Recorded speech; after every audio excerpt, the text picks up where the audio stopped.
না গোপাল আর বিজ্ঞানী পরিকল্পনা করে রাজবাড়ি রাজসভা সব উড়িয়ে দিতে চাইছেন। কি বলছো কি মন্ত্রী? চলো তো, প্রহরী প্রহরী, বলুন মহারাজ। চলো চলো, এক্ষুনি চলো, তোমাকে আমার সাথে বিজ্ঞানীর বাড়িতে যেতে হবে। যথা আজ্ঞা মহারাজ। তাহলে বিজ্ঞানী, কালকে এই পটকা নিয়ে রাজসভায় যাব। না, রাজসভায় ফিরে আসার স্বাদ আর কোনোদিনও পূর্ণ হবে না গোপাল। তুমি কি ভেবেছো তুমি আর বিজ্ঞানী রাজসভা উড়িয়ে দেবে? হ্যাঁ, সে স্বপ্ন কোনোদিনও পূর্ণ হবে না গোপাল। এ কি মহারাজ, মন্ত্রীমশাই আপনারা এখন? কেন, তোমাদের গোপন পরিকল্পনা ধরে ফেলায় খুব চমকে গেছে মনে হচ্ছে। কি যাতা বলছেন মন্ত্রীমশাই? বিজ্ঞানী তো ভেবেছিল এই ছোট ছোট পটকাগুলি মহারাজকে দেখাবেন, তাহলে আমাদের রাজ্যের সুরক্ষায় অনেক সুবিধে হবে। হ্যাঁ মহারাজ, আজ সকালে মন্ত্রীমশাই বলেছিলেন না যে আমি কিছুই করি না, কিন্তু সেটা একদম ভুল কথা মহারাজ। আমি এই ছোট পটকা আবিষ্কার করেছি যাতে খুব সহজেই বড় সেনাবাহিনীকে আটকে রাখা সম্ভব। হ্যাঁ, ওসব কথা বলে মহারাজকে বোকা বানাতে পারবে না বিজ্ঞানী। আমি খুব ভালো করে বুঝতে পারছি গোপাল আর বিজ্ঞানী মিলে অনেক বড় ষড়যন্ত্র করেছো। বিশ্বাস করুন মহারাজ, আমি আপনার নুন খেয়েছি। আমি কোনোদিনও আপনার কোনো সর্বনাশের কথা ভাবতেই পারি না, বিশ্বাস করুন। চুপ! তোমাদের হাড়ে হাড়ে চেনা হয়ে গেছে আমার। আজ এক্ষুনি তোমরা পোঁটলা পুঁটলি গুটিয়ে রাজ্য থেকে বেরিয়ে যাও, আর কোনোদিনও যদি রাজ্যে ফিরে আসো তাহলে তোমাদের দুজনকেই আমি শুলে চড়াবো। কথাটা মনে থাকে যেন। হ্যাঁ, ও গোপাল, এবার কি হবে? সবই ভাগ্যের পরিহাস বিজ্ঞানী, ভাগ্যের পরিহাস। যে মহারাজ একদিন আমার গলায় মুক্তোর মালা পরিয়ে দিয়েছিলেন, তিনি আজ আমাকে রাজ্য থেকে তাড়িয়ে দিচ্ছেন। সেই গোপাল, এবার তুমি কি করবে? তোমার তো সংসার আছে।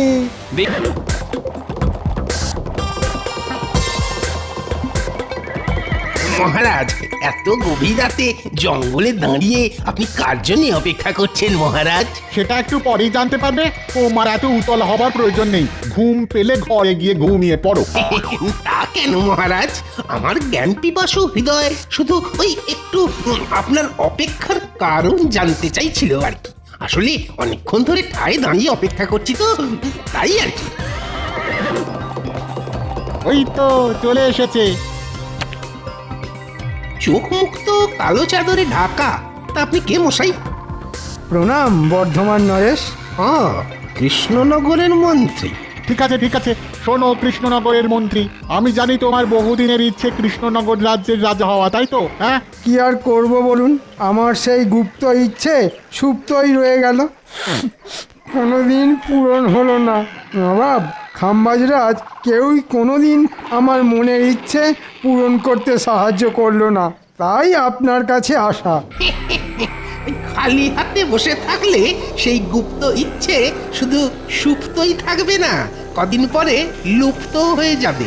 শোনো কৃষ্ণনগরের মন্ত্রী, তোমার মতো আমারও বহুদিনের ইচ্ছে ওই সোনার রাজ্য কৃষ্ণনগরকে নিজের হাতে পাওয়া, কিন্তু কিছুতেই হচ্ছে না। তাই আমি একটা পরিকল্পনা করেছি। কি পরিকল্পনা? পরিকল্পনা ঠিক মতো খাটাতে পারলে ওই কৃষ্ণনগর হাতে পাবো, সেটা হবে আমার একটা অঙ্গরাজ্য। কি পরিকল্পনা বলুন বর্ধমান রাজ। শোনো, কৃষ্ণনগর রাজ্যকে বাগাতে গেলে তোমাদের দুটো পথের কাঁটাকে সরাতে হবে। কাকে কাকে বর্ধমান রাজ? দুজন তীক্ষ্ণ ক্ষুরধারী বুদ্ধিমান ব্যক্তি। শোনো শোনো, তুমি কালকে... আপনি কোনো চিন্তা করবেন না, এই সব কাজে বিশাল পটু, যাকে বলে বড় খেলোয়াড়। ঠিক আছে, তুমি তোমার দাবার চাল দিতে থাকো, তারপর সুযোগ বুঝে আমিও মক্ষম চালটা দিচ্ছি। ঠিক আছে ঠিক আছে, আপনি আপনার কাজ শুরু করে দিন, আমিও কালকে রাজসভায় গিয়ে আমার কাজ শুরু করে দেব।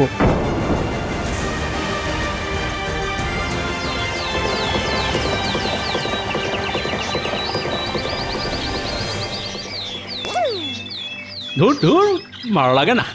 গিন্নি সকাল সকাল একটা এত বড় থলে হাতে ধরিয়ে বলে দিল বাজার নিয়ে এসো। টাকাগুলো যেন খোলাম কুচির মতো উড়িয়েই দিল। এই সকাল সকাল এটা কেনে বাবা, ঘোড়া ছুটি আসছে। চেহারার গঠন কাঠামো তো একটা মন্ত্রীমশাইয়ের মতো মনে হচ্ছে।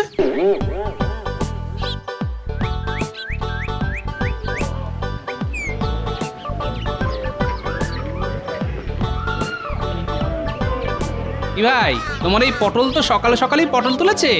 আর কি করবো বলো তো গোপাল দাদা, দিনকাল তো খুব খারাপ। বাজারে একদম টাটকা সবজির আমদানি কমে গেছে গো। ঠিক আছে, বেছে বেছে একশের আধমরা পটল দাও দেখি। নেই মামার চেয়ে কানা মামাই ভালো, মরা পটলের চেয়ে আধমরা ভালো।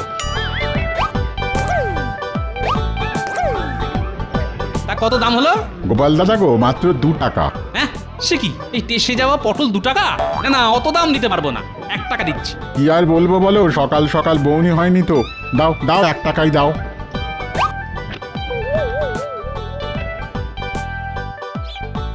দেখেছো মানুষটাকে কোন কাক ভরে বাজার আনতে পাঠিয়েছি, কিন্তু এখনো ফেরার নাম গন্ধ নেই। কখন রান্না যে হবে আর কখন রাজসভায় যাবে, দূর দূর দূর, আমার হয়েছে যত জ্বালা। এলো গিন্নি, সকাল সকাল এত চিৎকার চেঁচামেচির কে আছে শুনি? ওই এতক্ষণে বাবুর সময় হলো বাজার থেকে বাড়ি ফেরার। হ্যাঁ, দেরি হবে না? হাহ, এমনিতেই এই টাকফাটা আগুন গরম, তার উপর বাজারেও আগুন দাম, দেরি তো হবেই। তা বাজার থেকে কি এনেছো দেখি? এই নাও ধরো। উমাই, কি কি সর্বনাশ! এ কি বাজার করেছো তুমি? কেন, কি আবার হলো? তুমি যা যা আনতে বলেছিলে তাই তাই এনেছি। আলু, পটল, লঙ্কা। পচা আলু, মোড়া পটল আর শুকনো লঙ্কা। মস্করা হচ্ছে নাকি আমার সঙ্গে? মস্করা? এইসব গরু ছাগলের খাবার তুমি সংসারের জন্য এনেছো? কি আর করবো বলো গিন্নি, বাজারে সবকিছুর যে আগুন দাম, তোমাকে এই দিয়েই রান্না করতে হবে, বুঝলে? বাবু আবার রাজসভায় চাকরি করে, তাতেই এই অবস্থা। যদি অন্য কিছু করতো তাহলে তো মনে হয় খেতেই পেতাম না। ধুর তোর। অত কথা না বাড়িয়ে তাড়াতাড়ি কিছু একটা রান্না করো, আমি স্নানে গেলাম।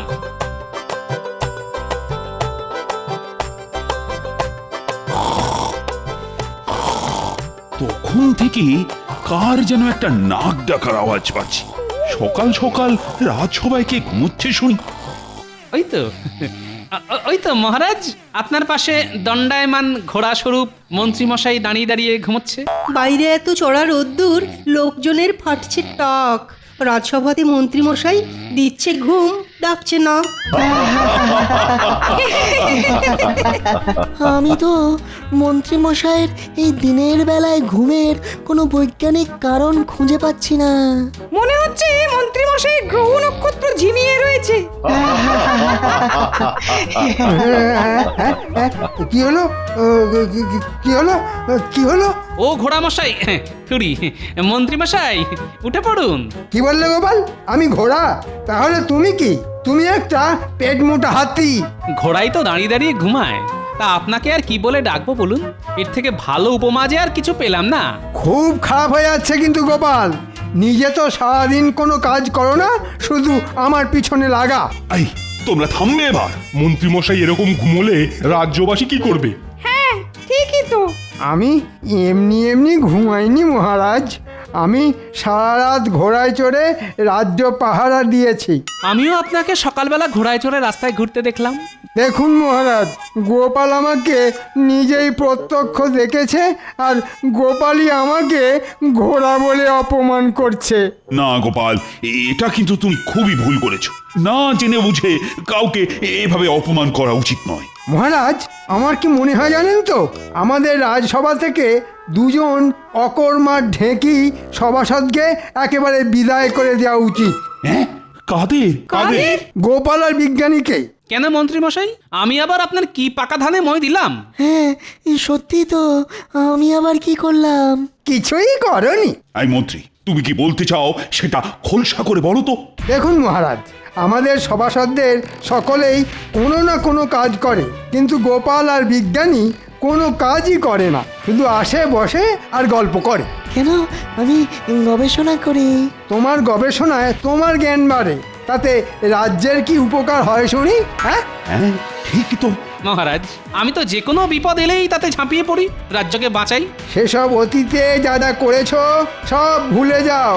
ভবিষ্যতে কি উপকার করবে তার কি ভরসা আছে? তা বলে রাজসভা থেকে তাড়ানোর কি যুক্তি? গোপাল, আমিও কিন্তু মন্ত্রীর সাথে একেবারে একমত। তুমি আর বিজ্ঞানী রাজসভায় কোনো কাজই করো না, আর তাই তোমাদের দুজনকে রাজসভায় রাখাই অনুচিত।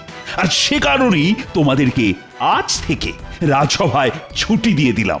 না না মহারাজ, এরকম করবেন না। বাড়িতে গিন্নি আছে, আমরা না খেতে পেয়ে মরে যাবো যে, আমাদের সংসারটা তো ভেসে যাবে। ওসব বলে আমার মন গলাতে পারবে না গোপাল। যেদিন তুমি আর বিজ্ঞানী তোমাদের দুজনের রাজসভায় থাকার গুরুত্ব প্রমাণ করতে পারবে, সেদিনই আবার রাজসভায় ফিরে আসবে, নইলে কিন্তু নয়। এ কি মহা ফাঁপড়ে পড়লাম রে বাবা। বিজ্ঞানী গোপাল অসহায় আজ, সামনে মহা ফাঁপড়। রাজসভার চাকরি হারিয়ে বেলবেতারা পাঁপড়।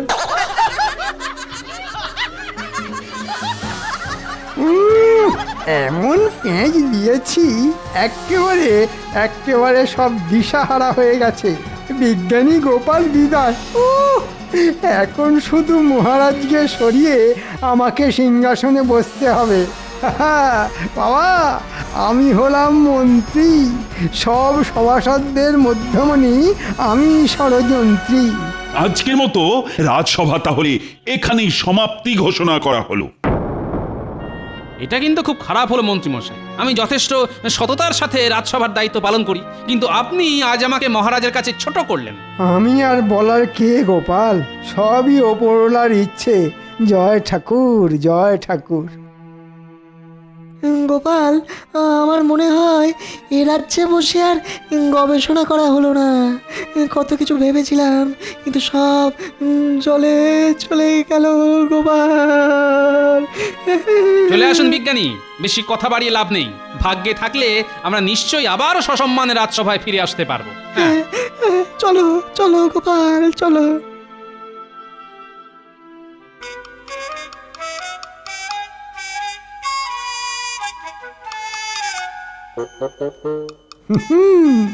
তোমাদের রাজসভা থেকে তাড়িয়েছি, এবার তোমাদের রাজ্য থেকে বিদায় করব।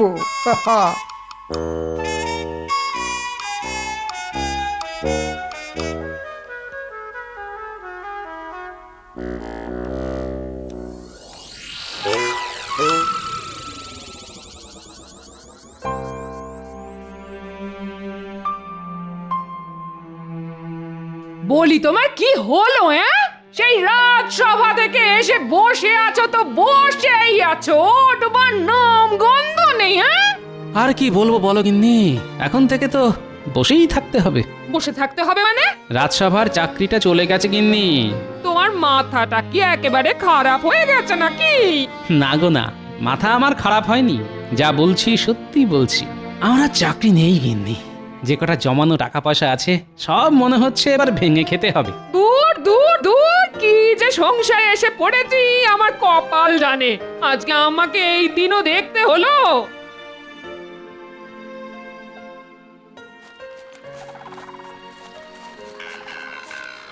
কি ব্যাপার মন্ত্রী মশাই, হঠাৎ করে আমাদের সাথে দেখা করতে এসেছেন? তা পথ ভুলে নাকি?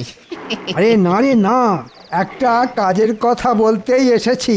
কাজটা করতে পারলে ভালো বকশিসও পাবি। দেখুন মন্ত্রীমশাই, আগে থেকেই বলে রাখছি, হ্যাঁ, আপনার কাজ যতবার করতে গেছি কিছু না কিছু বিপদে পড়েইছি।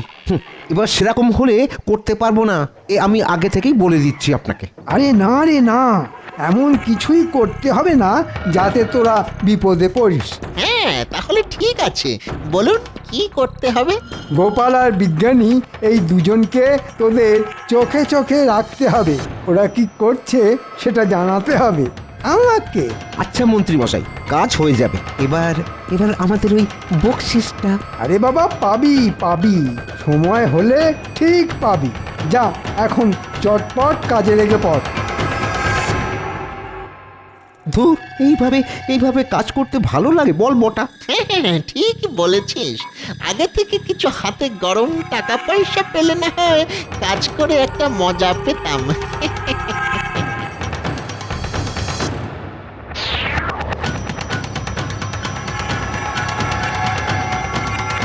ওরে বটা, গোপাল তো ওই বিজ্ঞানীর বাড়িতেই ঢুকছে রে, আমাদের খাটুনিটা কমে গেল।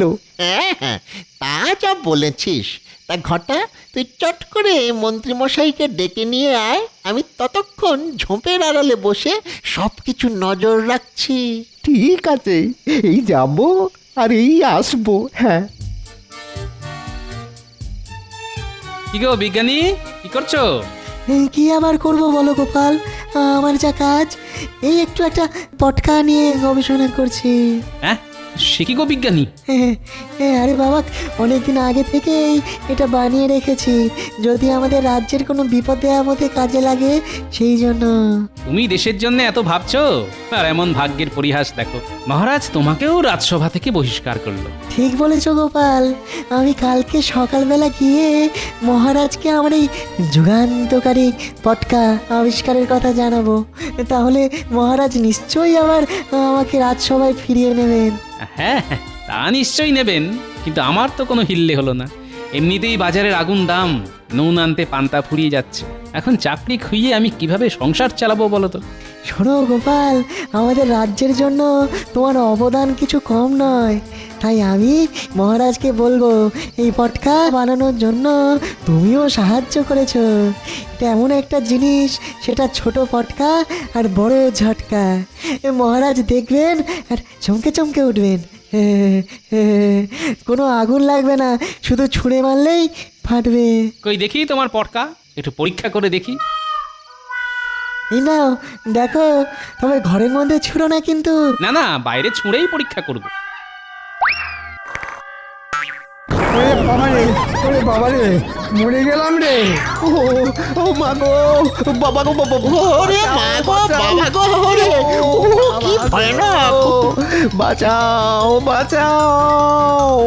এ কারা যেন ছুটে পালিয়ে গেল মনে হচ্ছে। এই কিরে,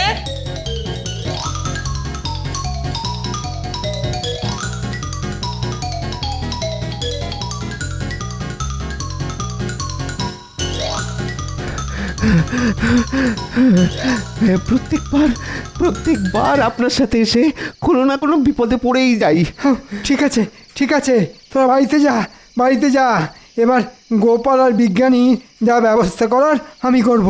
যা যা, বাড়িতে যা, বাড়িতে যা।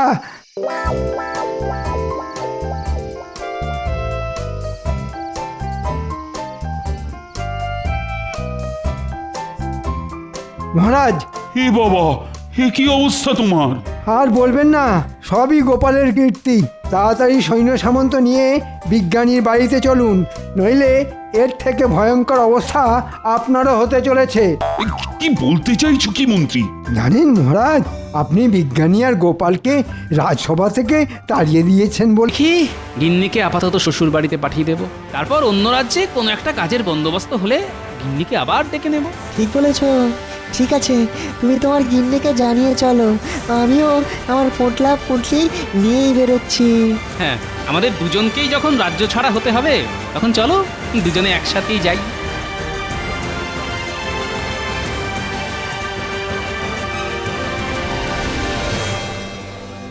আর বেশি পথ নয় বিজ্ঞানী, এই গুহার রাস্তা পেরোলেই আমরা কৃষ্ণনগর রাজ্যের পশ্চিম সীমানা পেরোবো। ও ও, সেই তখন থেকে হেঁটেই চলেছি, পাটা যেন আর চলছে না। একটু কথা বসে বিশ্রাম নিলে হয় না গোপাল? চলো তাহলে ওই গুহার ভিতরেই না হয় রাতটা কাটিয়ে দিই, তারপর কালকে ভোর হতে না হতেই অজানার উদ্দেশ্যে আবার বেরিয়ে পড়বো। হ্যাঁ হ্যাঁ, তাই চলো।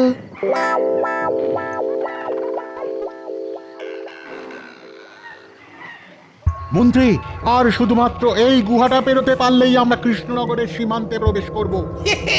তারপর এই কৃষ্ণনগর রাজ্য হবে আমাদের। আস্তে আস্তে মন্ত্রী, আস্তে, কেউ যেন জানতে না পারে আমরা অতর্কিতে কৃষ্ণনগর আক্রমণ করছি। সর্বনাশ বিজ্ঞানী, এসব কি আমরা নিজের চোখে দেখছি? হ্যাঁ গোপাল, কৃষ্ণনগরের সামনে সমূহ বিপদ, আর বিপদ থেকে রক্ষা পাওয়ার অস্ত্র আছে আমার কাছে। হ্যাঁ সত্যি বিজ্ঞানী? হ্যাঁ গোপাল, তবে এই দেখো তার খেলা।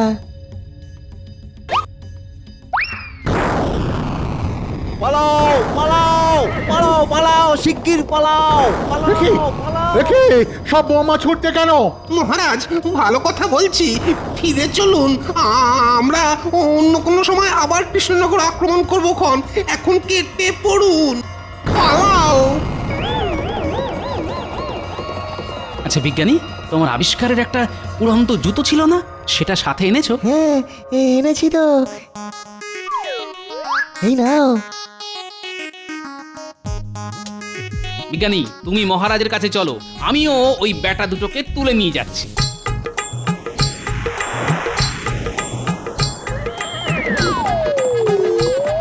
কে রে? ছাড়ো ছাড়ো ছাড়ো বলছি, ছাড়ো, খুব খারাপ হয়ে যাচ্ছে কিন্তু। ওপর থেকে এখন ছেড়ে দিলে না, এখানেই ফুটুস দুম হয়ে যাবেন আপনারা। তাই যেখানে ছাড়ার ঠিক সেখানেই ছাড়বো। এখন চুপচাপ আমার সাথে চলুন।